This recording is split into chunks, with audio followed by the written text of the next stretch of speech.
Hi everyone. Let's talk about the distributive property. We've talked about the distributive property before, earlier in the year, when we were looking at multiplication problems. When we wanted to multiply a single digit by a two-digit number, it would help us to write them as, break this 43 apart, right? We could say it's 7 groups of 40 plus 3, and then we could tackle them separately, right? 40 times 7 would be one problem. That's 280. And then 7 times 3 would be another problem. That's 21. And then we could just add them together, and we'd have the answer to 7 times 43. It's 301, right?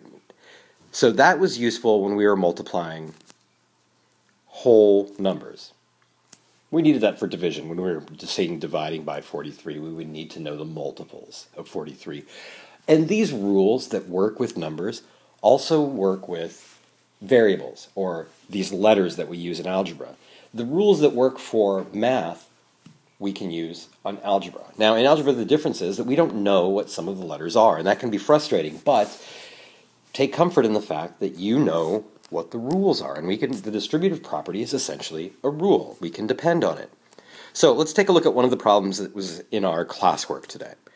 It was 7 times a plus b, right? And this form that we're looking at here is very similar, right? Very similar to this.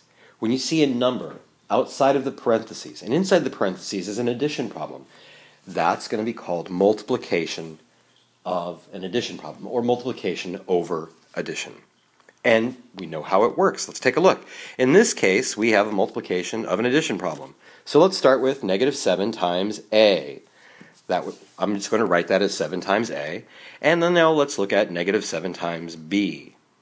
I'm going to write that as 7 times b. Now I realize those are negative, right? But I just want to point out that we need to be careful about the negative signs, because in between them is going to be a positive sign. So I'm going to put the parentheses around 7b. Okay, so we just did two multiplication problems. 7 times a and 7 times b. Negative 7 times a and negative 7 times b. So, now in the end, we can write it like this addition problem. And let's stop here and take a minute to consider the difference. In our first example, we were able to solve the problem. And we see what it was equal to. That's called an equation, and you can solve an equation. In this case, I don't know the value of a, and I don't know the value of b, so I can't really solve it. I've been able to simplify it and distribute it, but I can't solve it. And so we call it an expression, not an equation. All right, let's go on and take a look at our next example. Get my parentheses cleaned up there. All right, so this problem was challenging because it had a fraction as our factor. Right? This says negative 2/3 times c minus 12. Now, this isn't an addition problem, so this seems a little different. But you might recall when we were learning about integers that all problems are addition problems.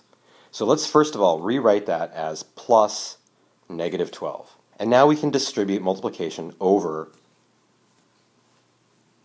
an addition problem, right? Multiplication is being distributed over addition. So we're going to start out, I'm going to do my work over here on the right. I'm going to say negative 2/3 times c. Now, that seems a little awkward, but think about all the things that we did in the beginning of the year with fractions, right? This is just a fraction problem. So c right now is not a fraction, so what we need to do is write it over 1. And now we can see if we can simplify before we multiply. It doesn't look like there are any common factors in the numerators or denominators, so we can't simplify. We'll just multiply straight across.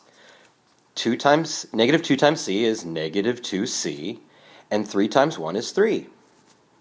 There we go. We have solved that part of it. So let's write it over here. Negative 2c over 3. That's our first distribution. Now, let's remember we're distributing over addition. And let's do the second one. Okay? So here it's negative 2/3 times negative 12. negative 2/3 times negative 12. And again, we'll write 12 as a fraction, and in this case, we actually can simplify. So let's divide the bottom by 3 and the top by 3, and we get 1, 4. So we have negative 2 times 4 is negative 8, and 1 times 1, of course, is 1. So our answer is negative 8. You have to forgive my writing today. I didn't... Excuse me, there we go. I didn't bring my pen today, so I'm writing with my finger, which is sort of awkward.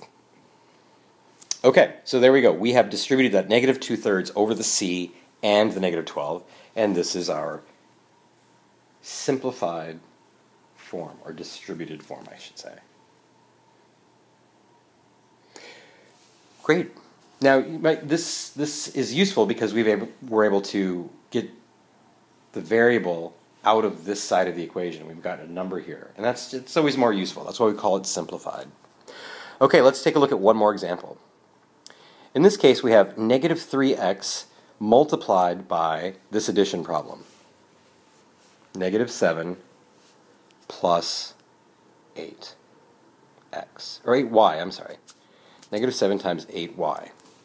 Now this one is a little bit awkward because our first number is, well, because we have an x out here, right? So what we have is, now we have a variable outside.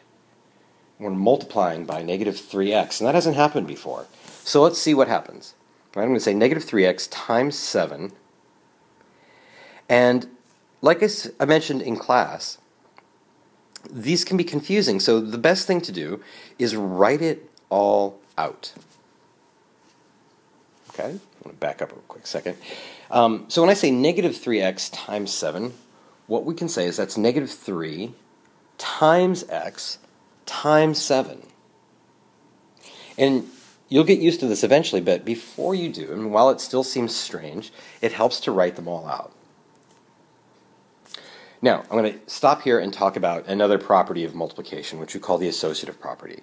Let's check this out. If I asked you, what is 2 times 3 times 4, you might think, well, let me multiply 2 times 3, that's 6. 6 times 4 is 24. Now, what if we switch them around? What if we change the order of the factors, right? Let's say if we swapped the 3 and the 4.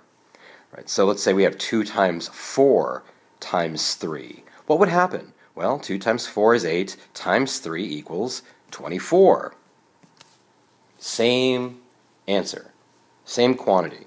And it doesn't matter when you're multiplying what order the factors come in. Let's just completely switch them up here.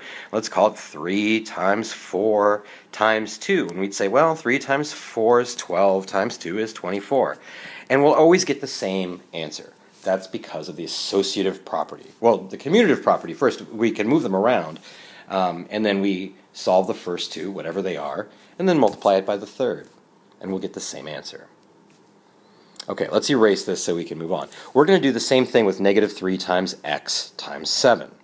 Let's move them around using the commutative property and change the negative 3 and the negative 7, put them together, right? Because then we can associate them, and we will find we have 21. That's positive 21 times x. And there we go, we've sort of solved it. It's 21x. Now you might say, oh, I get it. I just multiply these numbers together, the 3 and the 7. Those are called, well, the 3 is called a coefficient. And yeah, you can multiply those two together and you'll get the right coefficient, 21, the new number in front of the x. Okay, I'm going to erase this so we'll have some room to work on the next one. Remember, we're going to distribute over the next part of the addition problem. This says negative 3x plus, or negative 3x, I'm sorry, times 8y. Okay, so let's erase this. And again, that seems like a mouthful. Now we have an x and a y, so we're going to have to write it all out. Negative 3 times x times 8 times y. Right? So let's use the commutative property to move the negative 3 and the 8 together, and we'll put the x and the y there at the end. We'll associate the negative 3 and the 8, because we can multiply those, we know what they are, and that comes out to be negative 24. And then we multiply by x, and then we multiply by y. And that's pretty much it. We can't multiply any further because we don't know the value of x and y. So there's our last number, negative 24 times x times y. And that's it. You know, we've distributed some pretty complicated things, but it's always the same pattern. All right, good luck with your homework.